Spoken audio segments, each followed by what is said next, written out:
In the theme park world, you expect to be nickel and dime from outrageous ticket prices, expensive parking, paying $6 for a soft drink, along with many other crazy amenities to make sure you spend as much as possible spending your day at their park. In southern Indiana, you'll find the exact opposite of what you expect from a major theme park entity at Holiday World. But are the lower costs bringing lower quality? Do you get what you pay for, or is Holiday World truly a shining example of how to do a theme park without breaking the bank?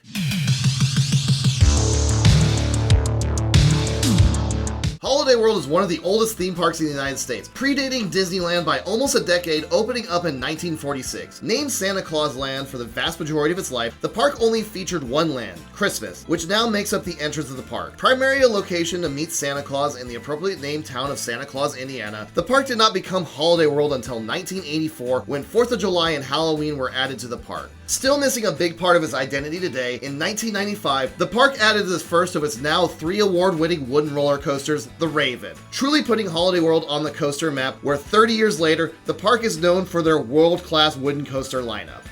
Like most parks, you have a grand entrance greeting you as you enter the park, and Holiday World is no exception. You enter into Christmas, the original land for Santa Claus Land, which serves as the park's main street with not many rides, but focusing mainly on food and merchandise. To the left is Halloween, home to 2 of the park's major wooden coasters, along with plenty of other excellent flat rides. If you went straight from the entrance, you go to 4th of July, home to lots of classic fair-style flat rides, and the park's crown jewel is their most recent expansion, Thanksgiving, home to the Voyage, Thunderbird, Good Gravy, as well as many other flat rides. Each land is charming, with subtle theming such as flowers to coordinate with the land, nothing too fancy, but overall gives a solid presentation. Just like any park, the most important aspect is the attractions. Holiday World has some big heavy hitters in its relatively small layout. Unlike most parks, it really doesn't matter what attraction you hit up first. With that being the case, head directly to the reason almost anyone drives out to the middle of nowhere, Indiana, for one of the greatest roller coasters ever built, the Voyage. Put bluntly, this monolithic magnum opus by the Gravity Group is one of, if not the greatest wooden roller coaster ever built. With the massive 6,442 feet of track, the Voyage seems to go on forever in the best way possible. Filled with an enormous amount of airtime, the Voyage keeps you out of your seat for the vast majority of its insanely long run time. Filled with massive camelback hills in the beginning giving sustained floater airtime, pops of ejector and laterals once you emerge from the tunnels into the insane spaghetti bowl turnaround segment, get a moment of levity on the mid-course brake run to catch your breath before diving back towards the station as you pick up more and more speed going down the hill. The Voyage is truly a masterpiece and something you can lap over and over again, especially since Holiday World takes such good care of not only their crown jewel, but all their wooden coasters. Speaking of their other wooden coasters, their oldest and also getting the Golden Ticket Award for Best Wooden Coaster along with the Voyage in the past, the Raven first put Holiday World on the map. While not as crazy as the other Woodies in the park, the Raven still packs a massive punch in its short layout. Focusing on ejector airtime as you fly over Lake Rudolph, swing back, and then dive into the woods with the best moment of airtime in the park, the Raven feels completely out of control as you fly through the woods until you hit those final breaks. The Raven for sure has a bite to it, being the roughest coaster in the park. While far from a rough coaster overall, it does give an excellent woody feeling as you go through the layout. Holiday World's final wooden coaster is quite frankly one of the most underrated wooden coasters I've been on, the Legend. Built by CCI just like the Raven, although the Raven focuses more on airtime, the Legend's objective is to give some of the most insane laterals you'll ever experience. The 540-degree helix just keeps building up more and more speed as you slam into the left side of the train. The Legend makes sure you attempt the bank as little as possible through its over 4,000 feet of track. While the Legend does primarily focus on giving insane laterals, it does also have a few excellent pops of airtime, helping this Woody stand high among many of my all-time favorite wooden coasters. For the vast majority of Holiday World's existence of having roller coasters, it was purely a wooden coaster park. However, in 2015, Holiday World broke the norm and added their first true steel coaster, a true state-of-the-art launch B&M wing coaster, Thunderbird. Easily the best of the wing coasters in the United States, instead of starting with a lift hill, Thunderbird begins with a very punchy launch up to 60 miles an hour. You take each inversion with tons of speed, adding to the positive forces as you zip through the woods. You come extremely close to the large oak trees, doing maneuvers away from the pathways and into the woods. You have an amazing near miss with the barn and swing back around for my favorite inversion on the ride, the hang time filled 0G roll. Thunderbird broke the norm of what the park is known for, and is an excellent addition to a small but very high quality lineup. Before getting into Holiday World's non-coaster attractions, There is one more roller coaster, Good Gravy. Added in 2024, this Vekoma family boomerang was a perfect addition to Holiday World's thrilling lineup. Beginning with some amazing theming as you enter Grandma's house and see all the accolades she has gotten for producing award-winning gravy for Thanksgiving. The ride itself is nothing special, but it's not trying to be. It's a great introduction for little ones to roller coasters where the height requirement is only 39 inches. While Holiday World's main attractions are their outstanding roller coasters, they do have some unique flat rides as well. Gobbler Getaway is a fun, well-themed dark shooter where you are going to save Thanksgiving. Liberty Launch is a small but punchy S&S tower that gives you some excellent pops of airtime when you make your short ascent. Revolution is the last of its kind outside the fair circuit, giving very strong positives and not for anyone who has a hint of motion sickness. Frightful Falls is a fun log flume going right underneath the legend, and is a great way to escape the heat of summer. As many of you know, I am not the biggest water park goer. However, it would be a disservice to not talk about Holiday World's award-winning water park, considered one of the best in the United States. Mammoth, as the name implies, a massive family water coaster that gives airtime off the hills. Wildebeest is also a water coaster, but this time a single raft, which also gives airtime off its hills. Cheetah Chase is a dueling water coaster, also giving a fun-looking ride. Splash Safari is also included with the park admission, so you can escape the heat easily in the middle of hot summer days. The next point is a little irrelevant for most people since the vast majority of the operating season, with the late sunsets and closing at 8 p.m., you won't be able to experience the glory that is, in my opinion, the best night rides on Earth. Most people think you need to get those incredibly coveted Hollywood Nights tickets, and while arguably the best theme park event in the world will get you some crazy incredible night rides, you don't need to be one of the chosen ones to get a rare ride on one of the best night rides on the planet. Later in the season, the park will host Friday Night Live, where the park is open from 5 to 10 p.m., and depending on the time of year you go, the sun will set between 6 and 7:30 p.m. The best part is these tickets are only $25, where every roller coaster is an incredible night ride, several being better than the famous Beast night rides at Kings Island. Which of course, the Voyage is the greatest night ride on Earth, which I cannot imagine even any of the hundreds of credits I still need to get around the world that any can top the magic that is a Voyage night ride.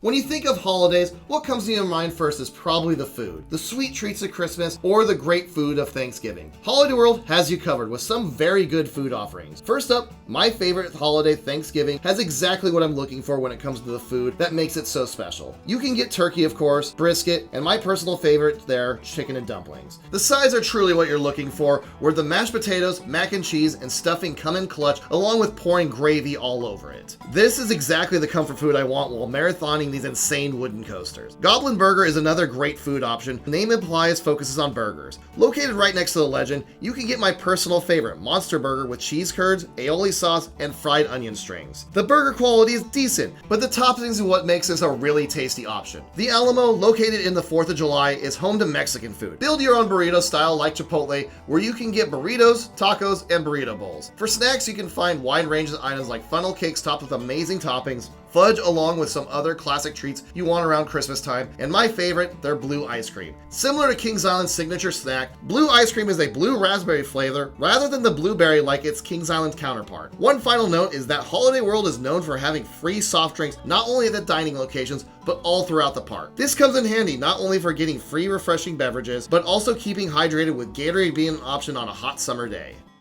Planning on a theme park trip, you always want to know how much time to allocate to visiting a park. Holiday World focuses on quality over quantity, which, as a result, you can easily get to the park in a single day. On most of my visits on a weekday, I am able to get multiple rides on all the major attractions while also getting a dozen laps on the Voyage as the line dies down considerably once the water park opens for the day. This is pretty impressive considering the park isn't open too late, like some other parks in the area. On a typical summer day, the park opens at 10 a.m. and closes at 8 p.m., which as previously mentioned, makes getting some of the best night rides in the world pretty tough to get. Nevertheless, you should easily be able to get everything done in a single day, as the park does not really have the need or offer a fast queue system. Apparently there is a quick access pass you can purchase, but there's next to no advertising on the system in the park, and really no one needs to use it except for the busiest days of the year, which are few and far between. One final touch point to go over before giving out final scores is how much a trip to Holiday World is going to cost you. Frankly, there's only one other park that is as good of a value as Holiday World. Well, not only for the entry price is very reasonable, for $51.99 to $65.99 when purchased in advance. Just like most parks, it is advisable to purchase the tickets in advance as the gate walk-up price is $74.99. While the ticket prices are pretty average for regional parks like Holiday World, where the value truly excels is the offerings you get once you're inside the gate. First off, there is no charge for parking. where most parks charge between $30 and $40 per vehicle. Not having to pay a dime is extremely refreshing. Second is the soft drinks are 100% free. You'll find drink dispensers throughout the park offering Pepsi products, and the fact that the park lets you literally grab as much as you want is completely unheard of in the industry. Most food is about what you expect to find in a theme park, where most meals will run you between $15 to $18, with the portion sizes being quite large. Season passes are a little bit more expensive compared to a typical Six Flags or other chain park. However, I do find that season passes, even at $200, are a great value for this family-run park. There are plenty of amazing perks on top of getting into the park. Most notable is the $29.99 Bring a Friend ticket you can get your friends and family into the park with. I personally got my pass, and anytime I go with my wife and son, we get the cheap Bring a Friend ticket. Also note, kids up to age 5 can get a free pre-K pass. One other note is while the price listed here is $200 while recording in the middle of the season, I purchased my season pass during the off season for significantly cheaper at around $150. Finally, one more note is just like soft drinks, there are sunscreen dispensers throughout the park, and of course, free of charge. Now, let's get into my final thoughts, areas I think for improvement, and overall scores for Holiday World. Rollercoaster Rundown is a weighted average of scores, where attractions get 40%, operations are 20%, park presentation is 15%, food also gets 15%, and overall value gets 10%, combining all together to get a final score. Holiday World may not have a ton of roller coasters and attractions, but what it does have is extremely high quality. All of their thrill coasters are from excellent to world class. This park has the best collection of wooden coasters of any park I've been to, with, in my opinion, the greatest wooden coaster ever built. Thunderbird and Good Gravy stray from the wooden coaster norm, but both serve their excellent purposes, with Thunderbird providing a smooth but highly thrilling launch inversion filled layout, and Good Gravy is a fun, well-themed family coaster to get the little ones onto the roller coasters where they might not be tall enough to ride traditionally. Holiday World's collection of flat rides and other attractions really round out the park to show the quality really shines over quantity. I do think the park is missing one more truly excellent e-ticket level roller coaster to get a perfect score, but as it is, Holiday World shines bright with a strong 9.5 out of 10. Park presentation is another strong point for this southern Indiana park, where not too elaborate theming outside of Good Gravy, but the small touches in each land really lands well to get the job done. Plus, the park is incredibly clean, filled with friendly staff. Park presentation gets a strong 9.2 out of 10. You would expect a park that focuses on holidays as a theme to have some great food option, as most holidays, food is the focus point when you gather around with friends and family. Holiday World is no exception, with great burgers, burritos, and just getting a classic Thanksgiving meal hits a high mark for the park. While not the pinnacle of theme park foods like I've been to in some parks throughout the country, Holiday World's food is still excellent, getting a solid 9.5 out of 10. Operations are another strong point for Holiday World. While not near the high bar you'll find at other parks like Kings Island, Holiday World for the most part doesn't need it to be, with it being a quiet park. Regardless, the operations keep the line down pretty low overall, even if they're occasionally running one train. Operations also gets a strong score of 9.1 out of 10. Finally, we have value, without a doubt, is Holiday World's strongest asset. Between here and Knoebels, there isn't a better value of a park in the country. From reasonable ticket prices between $50 and $65, but more importantly, not charging for parking, soft drinks, and sunscreen. The value of this park is unbeatable. It is so nice getting into a park without feeling nickel and dimed everywhere you go. Holiday World gets a perfect 10 out of 10 for value. With that final note, Holiday World gets a roller coaster rundown of 9.4 out of 10, currently ranked number 9 out of the 38 parks I've been to. This park is well worth going out into the middle of nowhere, Indiana, for truly one of my personal favorite regional parks in the United States. With an incredible collection of roller coasters, especially for one of the best ever built, the Voyage, I am so glad I only live 3 hours away from this magnificent park, because it is truly a wonderful gem in the middle of corn country. Well, what do you think? Comment down below if you agree, disagree, or maybe there's some parts I'm missing in my review. And if you are new here, consider subscribing to Park Introductions to find more fun reviews, vlogs, ranking videos throughout the theme and amusement park industry. Thank you all for watching.